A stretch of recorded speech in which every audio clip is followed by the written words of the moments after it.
Inside the horse's gut. Heat. Darkness. Sweat. Fear. They're crammed in, packed as tight as olives in a jar. He hates this contact with other bodies. Always has. Even clean, sweet-smelling human flesh makes him want to puke. And these men stink. It might be better if they kept still, but they don't. Each man shifts from side to side, trying to ease his shoulders into a little more space, all intertwined and wriggling like worms in a horse's shite. Redworm. The word sends him spiraling down, down, down into the past, all the way back to his grandfather's house. As a boy, which is what some seem to think he still is, he used to go down to the stables every morning, running along the path between the tall hedges, breath curdling the air, every bare twig glinting in the reddish light. Turning the bend, he would see poor old Rufus standing by the gate of the first paddock, leaning on it, more like. He learnt to ride on Rufus.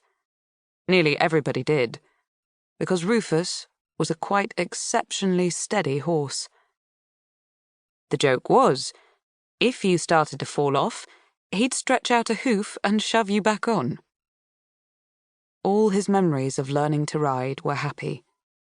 So he gave Rufus a good scratch, all the places he couldn't reach himself, then breathed into his nostrils, their breaths mingling to produce a snuffly, warm sound. The sound of safety. God, he'd loved that horse. More than his mother. More even than his nurse, who, anyway, had been taken away from him as soon as he was 7. Rufus. Even the name had formed a bond. Rufus, Pyrrhus. Both names mean red. And there they were, the two of them, spectacularly red-haired, though, admittedly, in Rufus's case, the colour was more chestnut than auburn. When he was a young horse, his coat used to gleam like the first conkers in autumn, but of course, he was older now. And ill. As long ago as last winter, a groom had said, "He's looking a bit ribby." And every month since then, he'd lost weight. Pelvic bones jutting out.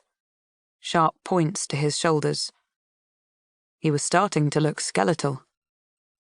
Not even the lush grass of summer had put fat on his bones. One day, seeing a groom shoveling up a pile of loose droppings, Pyrrhus had asked, "Why is it like that?" "Redworm," the man said. "Poor old sod's riddled with 'em." Redworm. And that one word delivers him back to hell.